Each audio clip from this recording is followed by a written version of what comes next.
សួស្តីបងប្អូនកូនសិស្សទាំងអស់គ្នាវីដេអូនេះអ្នកគ្រូចង់បង្ហាញបងប្អូនទាំងអស់គ្នាអំពីរបៀបគូបបោមាត់ឲ្យមានម៉ូដផ្សេងគ្នាណាអញ្ចឹងដូចស្បែកស៊ីលីកូននេះគឺសិស្សរៀនផ្លុំបបោមាត់ចាកាលណាដែលយើងផ្លុំទៅតាមទម្រង់បែបធម្មតាគឺមើលទៅមានអីស្អាតបងប្អូនមើលទៅធម្មតាអញ្ចឹងអ្នកគ្រូនឹងគូ8ទម្រង់នេះឲ្យមានម៉ូដផ្សេងគ្នាណាបងប្អូនអរគ្នាចាអញ្ចឹងប្រវែងបបោមាត់យើងថា8ទៅ9ឬក៏10សង់ទីម៉ែត្រនៃម៉ែត្រចាមអញ្ចឹងអ្នកគ្រូយកម៉ែត្រចាមមកវាស់អ្នកគ្រូគិតថាបើកាលណាដៃក្រហមពិបាកជូតមើលទៅភ្នែកស្អាតអញ្ចឹងអ្នកគ្រូចាប់ដើមគូយកហ្មងដៃមិនបាច់ដៃធំនេះពេកទេចាតាមធម្មតាពេលយើងគូរឹបមាត់ទៅលើមាត់ភ្ញៀវគឺយើងច្រើនតែដៃចំណុចដើម្បីឲ្យវាស្មើតែដោយសារតែអ្នកគ្រូគូយកម៉ូដស្អាតហ្មងអញ្ចឹងមិនដៃទេគឺអ្នកគ្រូវល់យករៀងហ្មងចាដៃតិចអូខេអញ្ចឹងយើងគូរៀងបបោមាត់ឲ្យចេញជារៀងមើលទៅផ្សេងគ្នាអត់ដូចគ្នាណាបែបនេះណាបងប្អូនអរគ្នាហើយសម្រាប់បបោមាត់ដែលអ្នកគ្រូគូទម្រង់ទី1នេះគឺបបោមាត់ធម្មតាទូទៅដែលមនុស្សភាគច្រើនតែងតែគូតាមទម្រង់បបោមាត់ចាសម្រាប់ការគូបបោមាត់គឺយើងអាចលួចសម្រះធ្លាក់ឬក៏បែបវែងឬក៏បែបបេះដូងបានទាំងអស់ណាអត់យើងអាចគូតែមួយស្ទាយទេដើម្បីយើងមើលទៅតាមទម្រង់មុខដែរណាបងប្អូនឥឡូវអ្នកគ្រូមកទម្រង់ទី2ចាហើយទម្រង់ទី2នេះអ្នកគ្រូយករៀងជ្រុងនៃផ្នែកក្រោមលួចគៀនចាអ្នកទាំងអស់គ្នាឃើញអ្នកគ្រូសូមមើលតិចផ្នែកបបោមាត់ខាងក្រោមគឺអ្នកគ្រូលួចគៀនណាលួចគៀនរួចហើយមកយករៀងជ្រុងផ្នែកខាងក្រោមដើម្បីឲ្យមើលទៅមាត់ឃើញមាត់រៀងស្បេះធ្លាក់នៃផ្នែកខាងក្រោមណាហើយយើងលួចគៀនខាងលើក៏ដូចគ្នាដែរគឺយើងគូបែបរៀងច្បឺតគៀនឲ្យមាត់នឹងមើលទៅបែបរៀង special ចានេះបែបនេះឥឡូវបងប្អូនមើល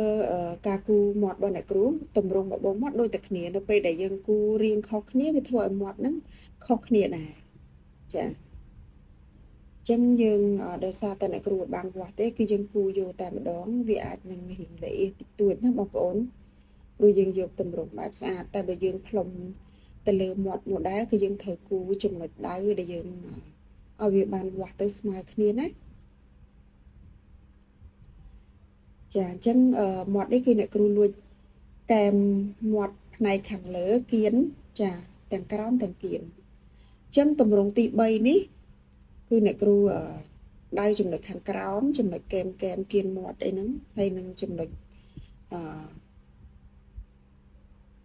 ច្អូមាត់ដោយអ្នកគ្រូគូរៀងមូតបេះដូងតោះឥឡូវយើងយកមករៀងមូលនៃផ្នែកកាច់របស់យើងនៃគេហៅថាចពោយមាត់របស់យើងហ្នឹងណាអញ្ចឹងបន្ទាប់ពីអ្នកគ្រូកាត់វារៀងបេះដូងរួចហើយគឺយើងលួចគៀនដូចគ្នាប៉ុន្តែអាកន្លែងច្អូមាត់កាត់បេះដូងហ្នឹងគឺអ្នកគ្រូយករៀងខ្ពស់ចាយករៀងខ្ពស់បន្តិចដើម្បីឲ្យកាត់ត្រួយមើលទៅរៀងលយទៅខាងលើបែបនេះដូចមាត់ជប៉ុនហ្នឹងអូខេអញ្ចឹងយើងចាប់ផ្ដើមបន្តគូវាមកមាត់នេះគឺអ្នកគ្រូយកបែបរៀងបេះដូងចាអញ្ចឹងបន្ទាប់ពីខាងលើយើងឃើញថាស្មើល្អហើយគឺអ្នកគ្រូគូពីខាងក្រោមមកដែលយើងច្បឺតលួចគៀនដូចគ្នាចាគឺយើងតម្លាក់គៀនហើយយើងកាត់មកឲ្យវាមូលលើផ្នែកខាងក្រោមតែបើសិនបងប្អូនមើលទៅថាកន្លែងណាកាច់ខ្លាំងគឺយើងទាញវាឲ្យស្មើមកណាមិនថាយើងផ្លុំលើបបោមាត់ទេហើយសម្រាប់បបោមាត់ផ្លុំយើងអាចបែបលួចចឹងពេកឯកាលណាយើងគូតាមយើងមើលតាមមាត់ដែរស្រាប់តែយើងផ្លុំយើងសេរីលួចខ្លាំងពេកក៏មើលទៅដូចខុសប្រក្រតីដែរគឺយើងលួចបានតិចឬក៏យើងសេរីរៀងបបោមាត់ហ្នឹងគូចូលគូចេញបានតិចតួចសម្រាប់បបោមាត់ផ្លុំណាកុំឲ្យខុសត្រង់ទ្រាយដើម của cả nam mọt để ọt về cắt để dương plom dục bài một để sờ lạnh mỏng chôn cá với copy à mọt thò mà chiết mưa tới ọt xa thế chảแบบนี้ចឹងតម្រងទី3នេះគឺអ្នកគ្រូយករៀងបេះដូងខុសៗគ្នាណាបងប្អូនអត់ដូចគ្នាទេឥឡូវមាត់នេះរៀងវែងហើយ space ក្រោមចឹងអ្នកគ្រូគូយក space ដែរតែ space បែបបន្ទាត់កោងក្រោមណាមូលចាមូលបែបរៀងទៀលយើងអត់យកដកដូចរៀងបេះដូងមិញទេហើយក៏យើងអត់លួចច្បឺតនៃគៀនកែមរមាត់ផ្នែកខាងក្រោមនិងផ្នែកខាងលើដែរគឺយើងយកបែបរៀងប៉ោងចឹងចានេះគឺយើងមើលតាមទម្រង់មាត់ដែរបើមាត់អតិជនខ្លះគាត់មកវែងបែបអញ្ចឹងគឺយើងផ្លុំអញ្ចឹងទៅស្អាតបើមាត់ដែលខ្លះយើងអាចលួចរៀងបេះដូងបានយើងផ្លុំយករៀងបេះដូងទៅស្អាតចាអូខេនេះគឺជាទម្រង់ទី4ចាអត់ដូចគ្នាទេណាទម្រង់របស់អ្នកគ្រូទាំងអស់គឺខុសគ្នាឥឡូវយើងចូលមកដល់ទម្រង់ទី5គឺអ្នកគ្រូគូយកបែបរៀងបេះដូងដែរតែមិនមែនបេះដូងបែបរៀងដូចខាងលើទេគឺបេះដូងបែបរៀងមូលទូចហើយរៀងកប៉ោងចាសម្រាប់បេះដូងខាងលើគឺអ្នកគ្រូយកម៉ូតរៀងបែបបេះដូងញញឹមណាបេះដូងបបោមាត់អានេះដូចរៀងបេះដូងចំបងនេះអត់មានលួចគៀនទេបងប្អូនអរគ្នាឃើញទេចាសម្រាប់អ្នកម៉ូតមាត់ទូចណាយករៀងបេះដូងអញ្ចឹងការគូនេះគឺយើងមើលតាមទម្រង់មាត់ដែរណាព្រោះថាបើមាត់របស់គេធម្មជាតិមកបែបរៀងអញ្ចឹងគឺយើងអាចលួចយកចឹងបាន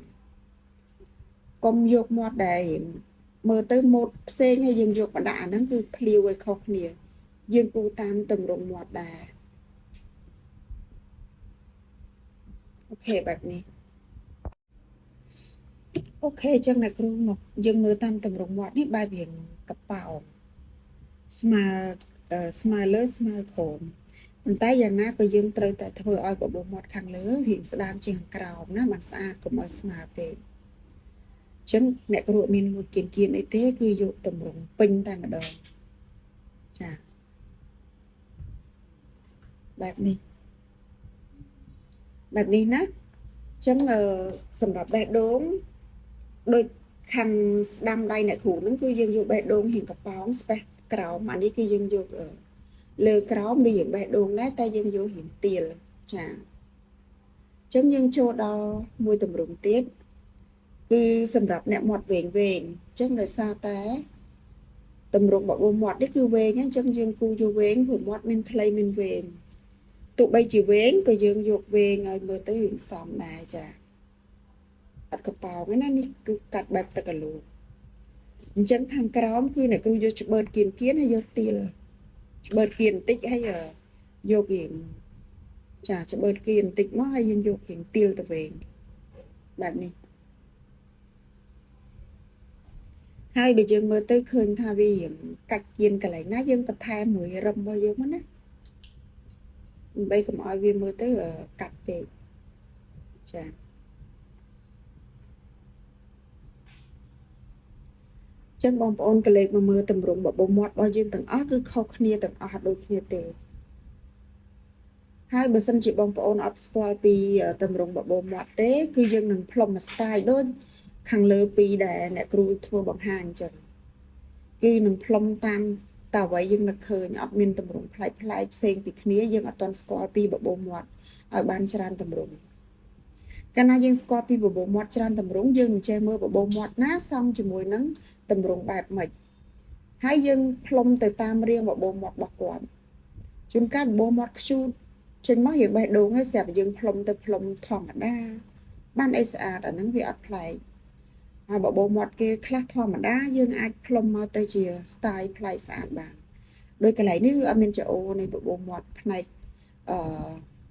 កាច់ត្រួយខាងលើទេគឺយើងយកស្មើបែបរៀងបបោមាត់រីកស្ទុយទៅអត់មានកលៈអ្នកខ្លះអញ្ចឹងប៉ុន្តែក៏ស្អាតរបស់គេមួយយ៉ាងដែរអូខេនេះគឺជា style ទេណាបងប្អូនអរគ្នា សម្រាប់អ្នកចេះគូគឺគាត់អាចគូបានច្រើន style ទៅលើបបោមាត់ខ្លះគឺអាចគូបានច្រើន style បបោមាត់ខ្លះគឺគូបានតែពីរ style ឯងព្រោះអីកែមនៃរឹមបបោមាត់របស់គាត់ច្បាស់ពេកឬក៏មាត់របស់គាត់ធំពេកពិបាកសរេដែលមាត់ទូចស្ដើងគឺយើងស្រួលក្នុងការសរេណាប៉ុន្តែមាត់ធំឬក៏កែមមាត់រៀងច្បាស់ដែលមានទម្រង់ស្រាប់និងពិបាកកែវិញតែបើមាត់បែបស្ដើងទូចមកយើងស្រួលកែទម្រង់មិនថាយើងកែទម្រង់បែបណាទេកុំឲ្យខុសពីទ្រង់ទ្រាយធម្មជាតិយើងអាចសរេបានតិចពីហ្នឹងណាហើយយើងស្គាល់ពីទម្រង់បបោមាត់យើងនឹងគូបបោមាត់បានស្អាតទាំង8របស់យើងគឺរួចរាល់ហើយខុសគ្នាទាំងអស់អញ្ចឹងអ្នកគ្រូសង្ឃឹមថាអ្នកទាំងអស់គ្នានឹងចេះគូទម្រង់ទី1ទី2រហូតដល់ទី8ហើយកុំភ្លេចណាថតរូបឲ្យអ្នកគ្រូមើលផងអរគុណជួបជាមួយអ្នកគ្រូនៅវីដេអូក្រោយទៀតសូមចុច Subscribe និងចុចសញ្ញារូបកណ្ដឹងដើម្បីទទួលបានវីដេអូថ្មីពី TV Salon ជារៀងរាល់ថ្ងៃ។